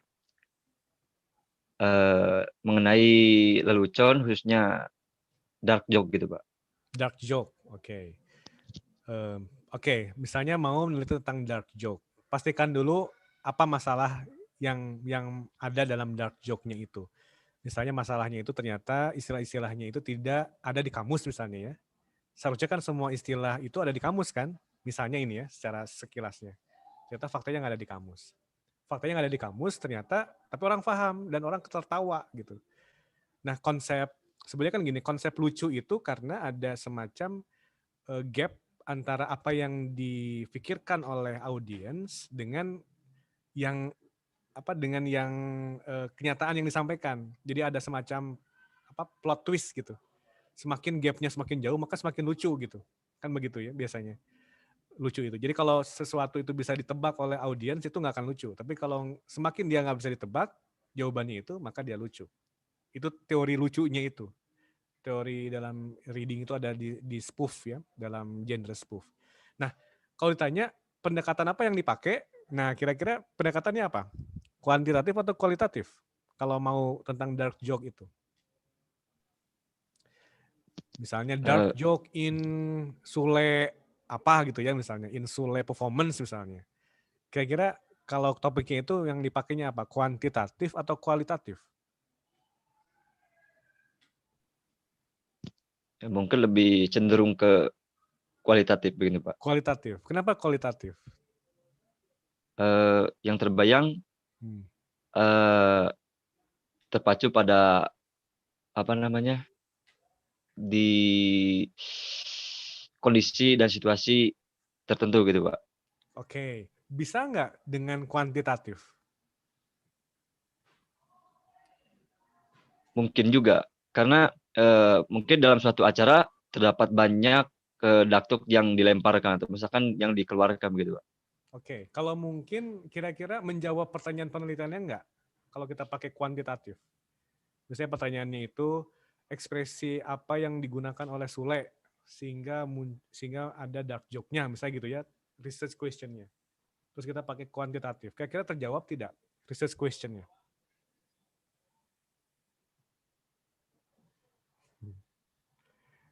Kurang gitu, Pak. Kurang terjawab ya? Nah, Iya. makanya yang dipakai pasti kualitatif. Pasti. Bukan lagi mungkin, tapi pasti kualitatif. Oh iya. Jadi begini, saya ingin luruskan dulu. Perbedaan kuantitatif dan kualitatif bukan berdasarkan jumlah data sebetulnya. Data itu bisa justru juga banyak. Jadi data yang diraih oleh kuantitatif bisa banyak. Data yang dibuat oleh kualitatif pun juga bisa banyak. Tapi persoalannya bukan di masalah jumlah data. Tapi di masalah tadi kalau kuantitatif itu lebih pada bagaimana kita ingin mencari pengaruh lah. Pengaruh apa terhadap apa. Makanya ada istilah variabel X1 atau variabel X2 atau variabel terikat, variabel bebas. Itu kalau dalam istilah kuantitatif. Makanya muncul lagi istilah eksperimen. Kita mau membandingkan si A dengan si B. Itu pasti kuantitatif. Ya. Jadi ujungnya jadi datanya data angka semua. Makanya dia terbatas hanya kepada uji pengaruh gitu, uji regresi, ya, uji-uji begitu kalau si kuantitatif. Datanya bisa banyak, bisa se-Indonesia, bisa se-Jawa Barat, bisa se-Sumedang, bisa se-kecamatan, bisa se-RT, bisa se-RW. Tidak masalah. Mau semanapun juga. Tapi kalau sudah topiknya mau menguji, uji pengaruh, uji apa, nah itu pasti kuantitatif. Nah sementara kalau kualitatif kita ingin meneliti tentang misalnya tadi fenomena-fenomena yang muncul, ekspresi apa yang digunakan, ya, apalagi misalnya apakah penggunaan bahasa santun gitu, itu kan fenomena semua. Nah itu mau Gilang mengambil jumlah objeknya 10, 20, 100 ya silahkan saja. Semakin banyak ya berarti semakin tebal itu hasil penelitiannya. Tapi pendekatan yang dipakai ya langsung kita bisa ketahui bahwa kalau kita meneliti tentang dark joke itu pasti kualitatif. Tidak mungkin kuantitatif. Tapi kalau Gilang mau meneliti ini anak-anak di SD itu kok bahasa Inggrisnya kok tidak semangat ya. Terus sementara di SD yang di Bandung kok pada semangat dan hasilnya ternyata baik. Nah, saya meneliti pengaruh semangat dalam belajar bahasa Inggris kira-kira mempengaruhi tidak ke prestasi dia di rapot misalnya. Nah, itu kuantitatif. Membandingkan begitu. Ya. Jadi perbedaan kuantitatif dan kualitatif bukan semata-mata banyak tidaknya data sebetulnya, tapi lebih pada topik yang kita pilih. Kalau sudah topiknya pengaruh itu pasti kuantitatif. Kalau sudah topiknya membandingkan itu pasti kuantitatif. Kalau topiknya uji, nah itu pasti kuantitatif. Tapi kalau topiknya berkaitan dengan konsep tertentu, fenomena tertentu, itu pasti kualitatif. Gitu. Contoh misalnya, kita ingin meneliti begini, analisis kebijakan penggunaan bahasa daerah, kira-kira itu pakai kuantitatif atau kualitatif? Gilang. Misalnya judulnya analisis kebijakan misalnya terhadap bahasa daerah, itu kira-kira kualitatif atau kuantitatif? Kuantitatif, Pak. Kenapa? Kuantitatif. Kenapa kuantitatif? Ingat, analisis kebijakan. Yang dianalisis itu kebijakannya loh. Kebijakan itu bukan angka, tapi dia kata-kata, ya kan? Undang-undang satu dan undang-undang yang lain. Nah, bukan kuantitatif, tapi itu kualitatif. Gitu ya. Jadi lihat dulu topiknya, nanti dari topiknya itu akan ketahuan penelitian apa yang nanti akan kita pakai. Nah, untuk lain-lainnya lagi silakan dicari sendiri ya untuk memperkaya pembahasan. Tapi mungkin gini, singkat saja mungkin dari saya. Saudara-saudara bisa nanti mencari di Google atau di jurnal, contoh misalnya kuantitatif approach misalnya gitu ya. Itu akan muncul banyak. Nah, nanti saudara amati judul-judulnya itu pasti khas, pasti khas. Termasuk juga kalau ngambil contoh judul yang kualitatif approach misalnya ya, itu pun pasti akan khas. Nanti dari situ pun kita akan bisa mengetahui mana penelitian yang bisa masuk ke ranah kuantitatif dan kualitatif. Baik, begitu. Terima kasih Gilang atas pertanyaannya. Satu lagi silakan. Satu lagi saja pertanyaan penanyanya. Tresna mau nanya ini Bella? Bella mau bertanya? Enggak? Enggak, Pak. Enggak, oke. Yang nanya silakan. Tadi ada yang raise hand, kalau tidak salah. Siapa tadi yang raise hand? Tami, Pak. Tami. Oke, silakan Tami. Oh ya, Tami silakan. Oke. Assalamualaikum warahmatullahi wabarakatuh. Waalaikumsalam warahmatullahi. Nama saya Tami Reci Utami. Izin bertanya, Pak. Seingat Tami ya, Pak, dulu saat writing 6, Bapak pernah bilang kalau misalnya the common mistakes atau kesalahan yang paling biasa dilakukan oleh mahasiswa saat menulis background itu adalah mereka terlalu banyak menyertakan pengertian dari beberapa ahli. Sedangkan background itu harusnya kan niat atau tujuan kita dalam menulis research gitu. Nah, sekarang pertanyaannya, apa sih Pak, apa saja kesalahan yang sering dilakukan oleh mahasiswa pada saat melakukan penelitian kualitatif? Jadi kan dulu kesalahan dalam menulis background, nah sekarang biasanya kesalahan apa yang sering dilakukan oleh mahasiswa pada saat melakukan penelitian kualitatif? Nah yang kedua, apa sih yang harus kita kuasai ketika kita ingin menggunakan metode penelitian kualitatif dalam mini research ataupun skripsi? Seperti itu Pak. Iya, ini bergantung mahasiswanya juga sebetulnya ya, tapi pada umumnya misalnya begini, di dalam background kebanyakan definisi terus, menurut ini, terus setelah itu apa? Ketika banyak definisi yang dituliskan oleh mahasiswa, terus apa sintesisnya itu? Dan apakah relevan dengan background yang dibuat? Ingat bahwa background itu kan latar belakang, bukan pemaparan definisi gitu. Nanti ada lagi bagiannya kalau untuk pendefinisian itu ada di bab 2 kalau kita lihat gitu ya. Jadi itu yang pertama.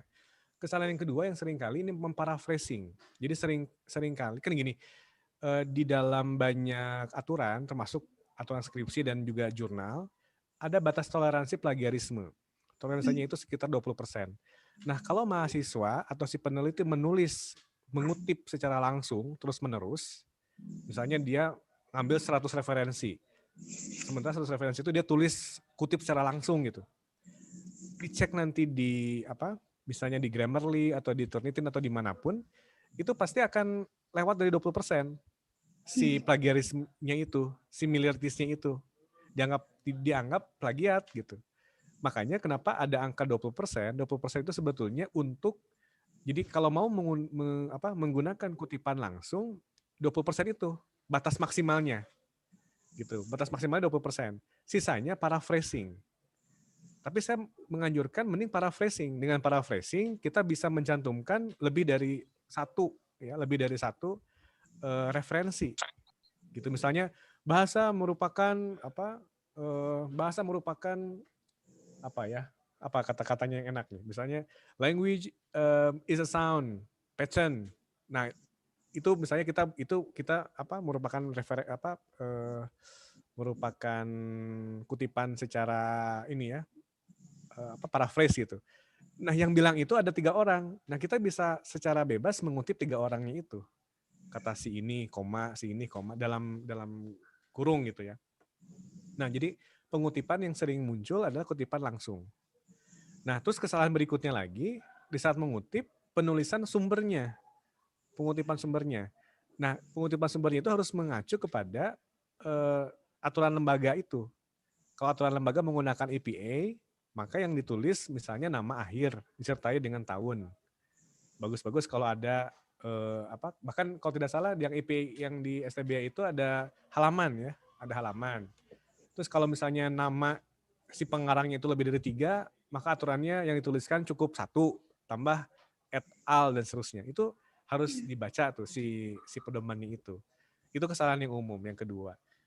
Terus kesalahan umum yang berikutnya biasanya di metode research methodnya. Jadi research method cuma meng-copy paste dari yang sudah ada tanpa dia memahami kenapa dia menggunakan kenapa dia menggunakan pendekatan tersebut gitu. Misalnya gini, metode atau research design. Bahkan didefinisikan dulu.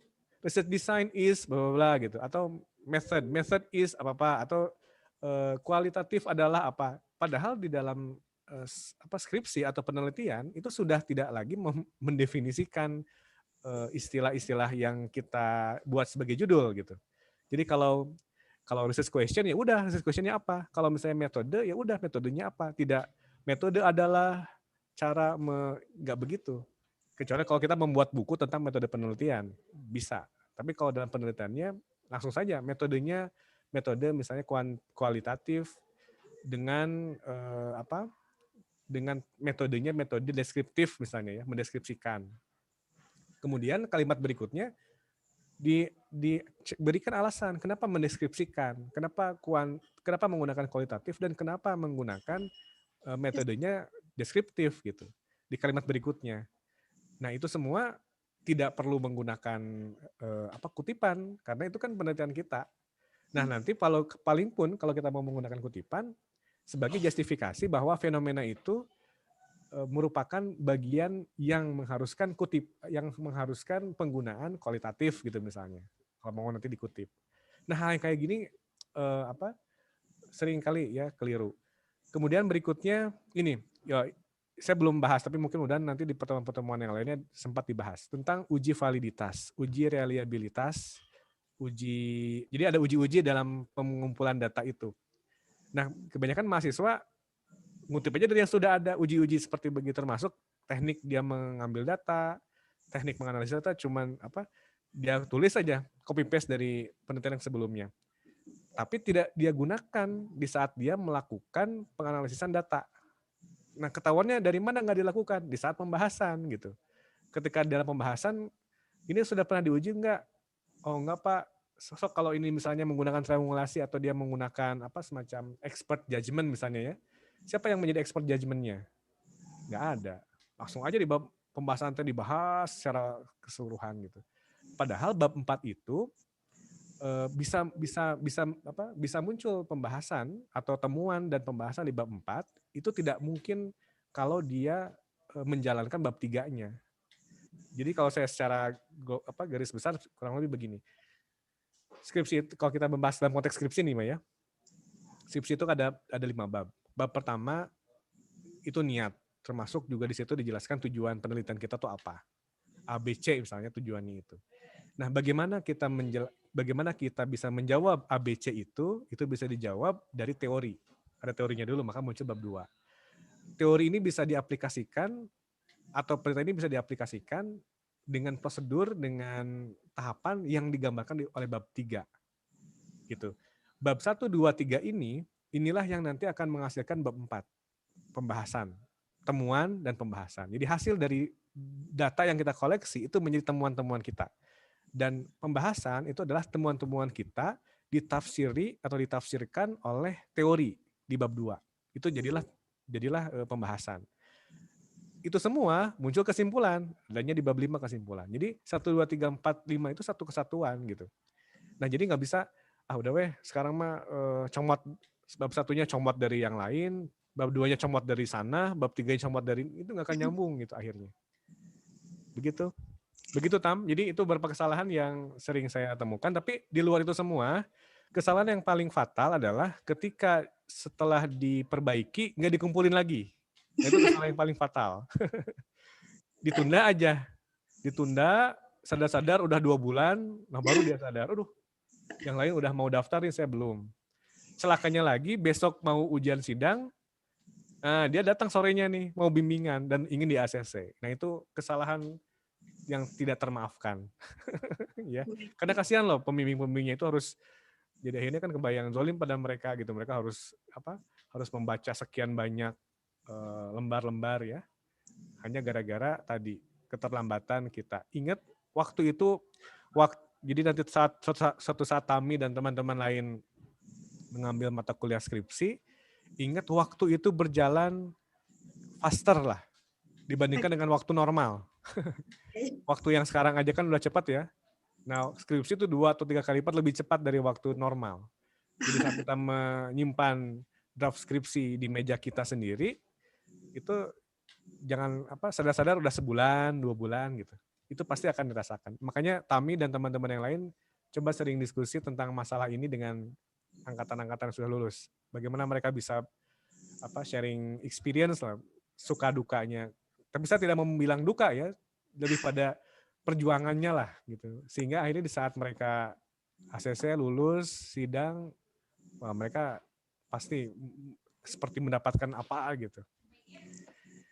Itu Tam. Oke.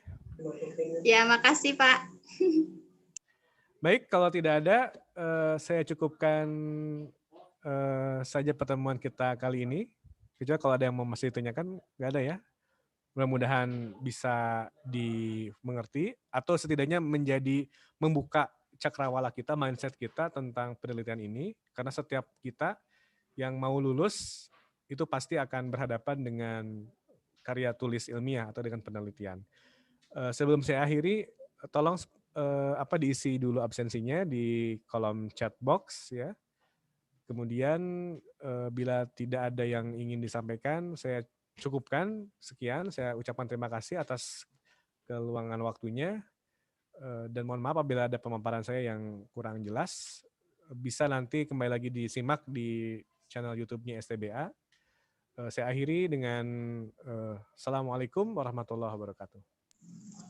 Waalaikumsalam warahmatullahi wabarakatuh. Waalaikumsalam warahmatullahi wabarakatuh.